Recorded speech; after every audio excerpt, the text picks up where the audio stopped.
Okay, so we're here today with Jayson Martinez of the Arts High School in New York, New Jersey. Um, I was just going to jump right in with a question. So this is kind of open-ended. You can go with this any which way you want, speak as long or short as you want on the topic. Sure. So tell me a little bit about your music and your guitar playing. And did you major in college in guitar? If not, what was your primary instrument? Yeah, absolutely. So in college, I did major in guitar. I actually graduated from Arts High School as the first guitar major. So the funny Oh yeah. story, yeah, the Where'd you funny go to story. college? Just sorry. Oh yeah, and I went to college. It's called New Jersey City University. It used to Okay. be called Jersey City State College Okay. back when you were growing up here. Yeah. So I was officially the first guitar major in Arts High School. And it was funny because in Arts High School, you have to audition to get in. Hmm. So here I am, I'm walking in with my guitar and I auditioned with the strings teacher. And he told me, hey, listen, you play pretty decently, but what are you doing here? We don't have a guitar program. I'm Hmm. like, oh, I didn't know. So as I'm walking away, the chorus teacher stopped Hmm. me. Hey, kid, come back. So I came back, and the chorus teacher wanted me to play for him. So I played, but at this time I was a little already disgruntled, you know. So Yeah, yeah, I played too well. So he happened to say, "Listen, I'll accept you because although I teach chorus, I happen to major in guitar, and I want to start a guitar program anyway." nice. So I got very lucky. So he told me, "Listen, I also teach chorus, and I also teach the piano program here. Hmm. So we'll work together, but you're gonna have to come in at 7 a.m. and Hmm. do the whole lunchtime thing." So I did. For that 1 year, it was basically just me and him. And Hmm. then the program grew throughout the years. And when I graduated, there was just five of us. Hmm. But all those private lessons with my teacher, his name was Louis Melcher, really inspired me to continue. And I went into NJCU. I double majored. I did music education and Hmm. music performance. Really good. Uh, Yeah. and yeah, and then right away, I became an elementary school teacher. Hmm. Yeah, Elementary school. So you had like you had the band and strings, and you had to do like Teensy Weensy Spider and all that stuff. exactly right. Yeah, Yep. I Got it. general Very music. nice. Uh, Okay. and yeah. I'm sorry. Go ahead. No, and it's funny because in every school, even though I was doing the general music stuff and making kids sing and all that stuff, I always strive to start a guitar program at Hmm. least at school. So in every job Hmm. I had some kind of an after school program, whether it be with just a few kids. I would bring in my own guitars and we just play. And then I got very fortunate for the last 7 years. I now teach in my alma mater. I now teach in Arts High School, and I always tell everybody it feels funny holding my teacher's keys and being in my teacher's And classroom. you I'm like, call them Mr. and Mrs. still, right? yeah, oh yeah, I never call him by his first name. Oh, it's Mr. Melcher. Oh yeah, no All matter right. So what. talk about your current arts high school and the kinds of things you do with guitar there. So in Arts High School right now, we just started a guitar minor, which is great. And basically, what happens in Arts High School, as mentioned, you have to audition to get in, and we have different disciplines that range from dance and theater, and all visual arts and all that stuff. So this year, for the students who want to take a minor, meaning technically a double major, they get to go in and choose. And as of right now, I'm very fortunate. I have the highest numbers of my guitar minor. So right now I have 20 students, Hmm. which understand for those of you who are going to see the video. Other schools in the nation have about 2,000 students, anywhere between 1 and 2,000 students in their high school, for Hmm. example. In Arts High School, we have 500. Hmm. Uh, so the ratio is Hmm. yeah, you have to balance it out. So I have about 20 guitar minors and I have about 20 guitar majors. And in my school, we divide the year into 4 cycles.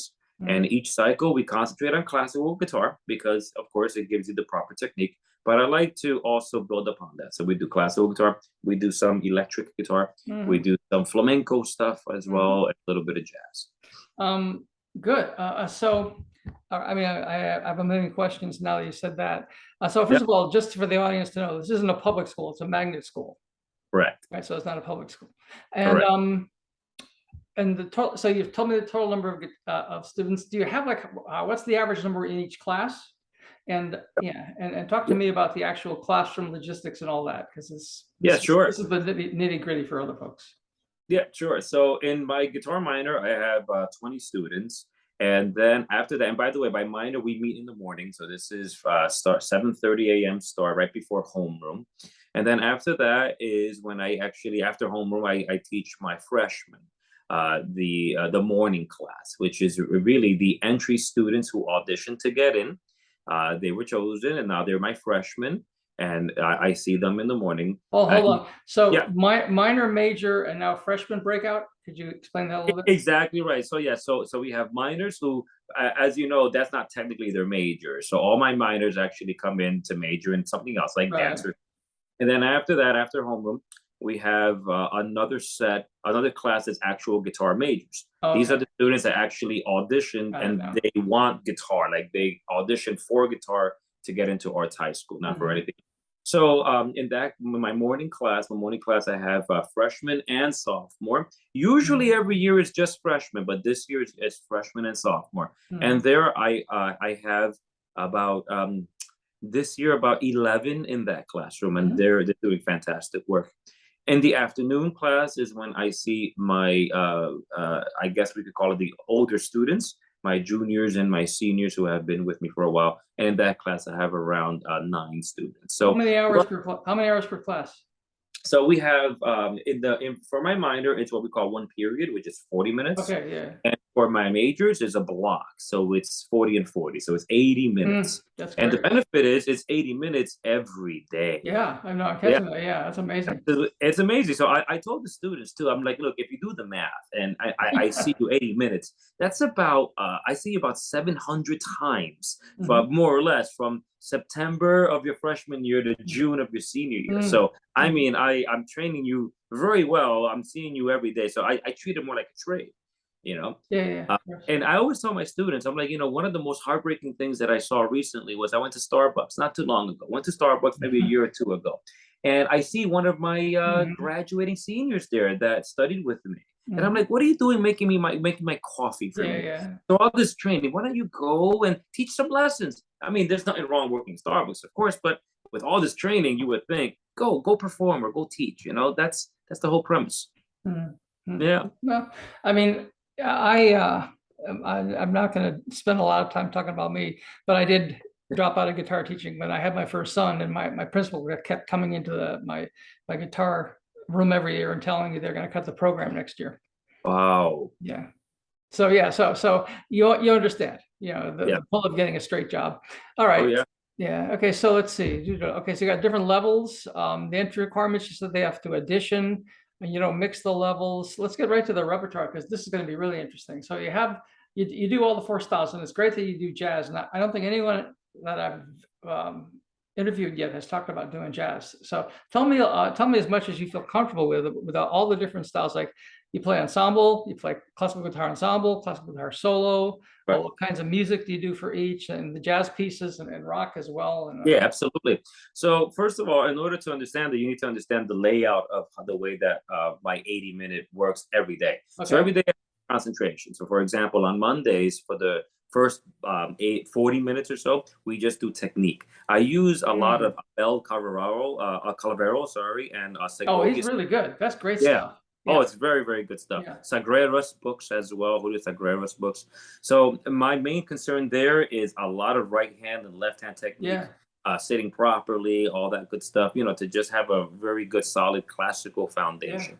Yeah. So that's really my Mondays. And then afterwards, we do some ensemble work. Some of the curriculum stuff that I use, I love the Austin curriculum.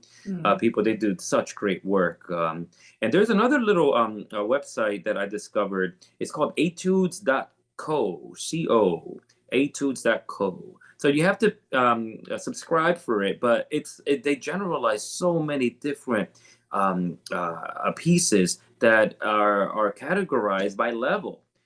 And I find some great stuff in there. Etudes.co. Yeah, absolutely. Is that a country suffix? I think it's like a shortened version of .com. Now you could get .co. Really? .co. Interesting. Yeah. Okay.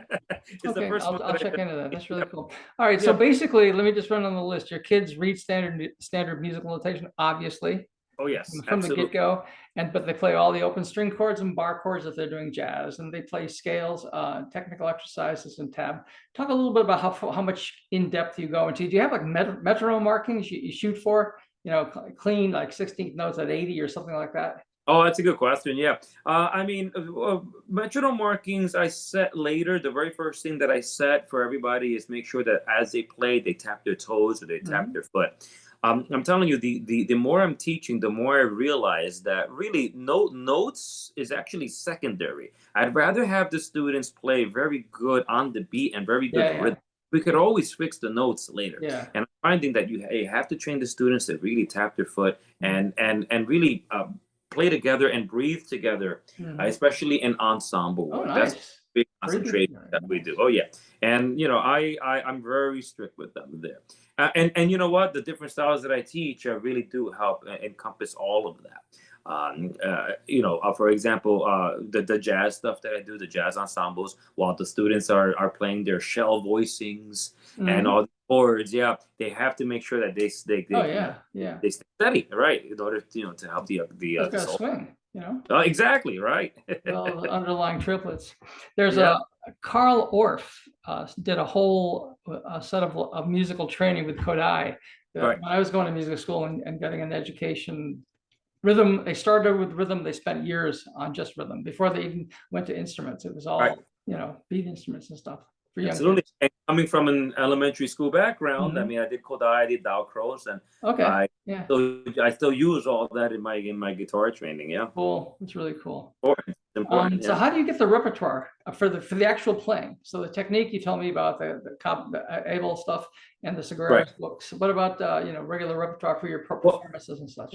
what I used to do really is just scour the internet Mm, and utilizing pieces that I hear on YouTube. But mm. what's really helping me now is being a member of NAFME. I'm the Eastern representative, Ah. and I meet with the group once a month, and Mhm. there's some great teachers there, and we just brainstorm ideas. And I say, hey, what's working in your classroom? That's Let me cool. see that piece. Yeah, there's some great people in there who are composers. Yeah. Darren Howe over in Hawaii, composer, and yeah, some great stuff. So yeah, Mm. NAFME is really now becoming my Mm. number one choice to go to, and I guess brainstorm with those guys.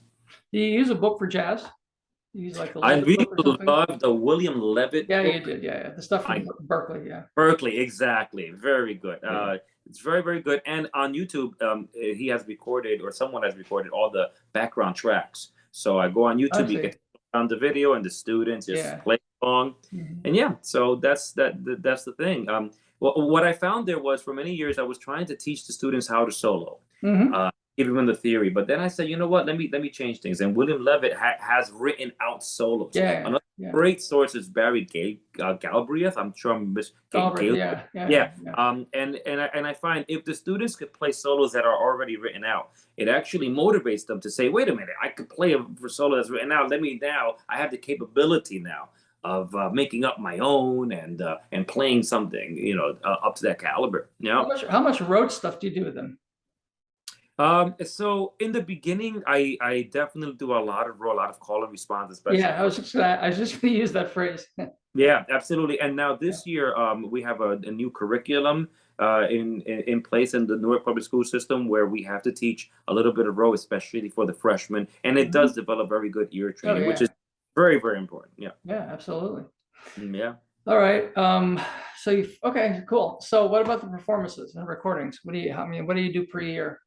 Oh, And beautiful. do you have little ensembles to go out and play, or is it all under your Yeah. supervision in the college? Absolutely. So, for example, right now we were just invited to play in our school for Hispanic Heritage Month. They're doing something. Mhm. We usually go play in different guitar fests Mhm. throughout the state, and that way I bring in my students to perform in actual colleges. So Mhm. while they're performing, I show the parents, hey, this is where the students could actually come to Mhm. study in the future. But I'm also in charge of the NJMEA classical guitar. We call it the Honors Guitar Ensemble. So Mhm. I make sure that my students audition, get in, Mhm. hopefully, and Mhm. then go and we perform in different places. Very Uh, cool.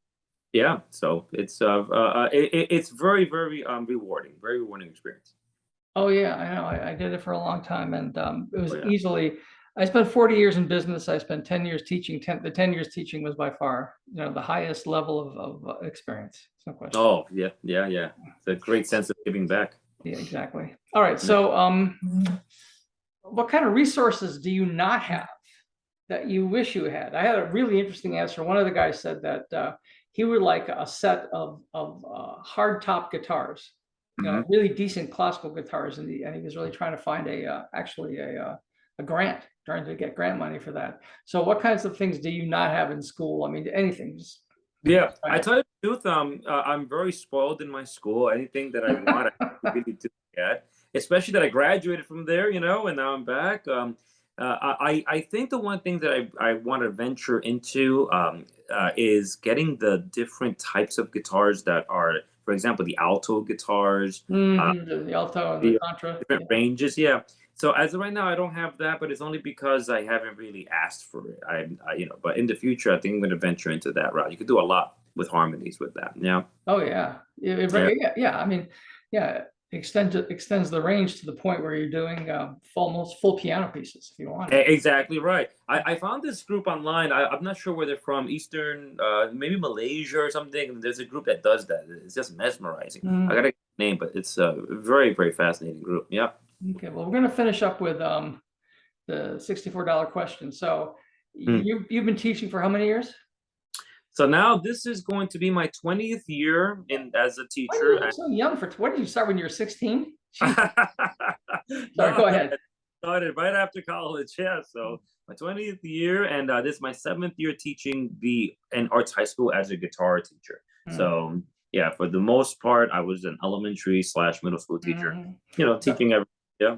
Oh, sorry. So what would your first time in the room, what would you tell, Mr. Martinez if you could take him aside, like for an hour before his first stepping into the room with 18 guitarists or 7 or 11 or as in Bill Swick's case, 60 guitarists in one Right, room. right, right, So what would you absolutely. tell him Well, first of or all, I her? would I would congratulate them for even having a program. I Mhm, find that a lot of, uh, s- uh, I guess, the graduates who majored in music education but mhm, concentrated in guitar, I find that they don't even have the motivation to do those after school hours to even mhm, build the program. So that's the very mhm, first thing. And then afterwards, I would just really say, listen, now that your program is here and it's established, make sure that primarily you do a lot of ensemble work. mhm. Uh, I think that ensemble work definitely builds character, builds motivation, and just a sense of camaraderie. So a lot of graded pieces that really focus on ensemble work really will propel the program. That's other people have said that too, that the ensemble is the key to socializing the value of the instrument.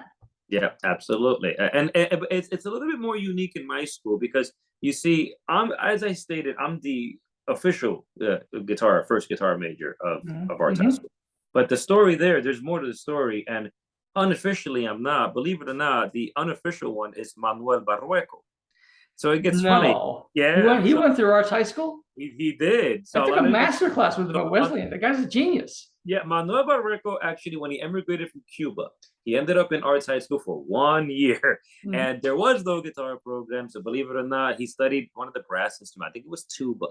So when people start getting into the history of arts high school, they're like, "Wait a minute, Barreco went here. I want to just do solos." I'm like, Yeah, "Hold on." yeah, He went here for 1 year, yeah. and here we do. I mean, we do solos. I focus on Carcassi and Giuliani, but we do a lot of ensemble work.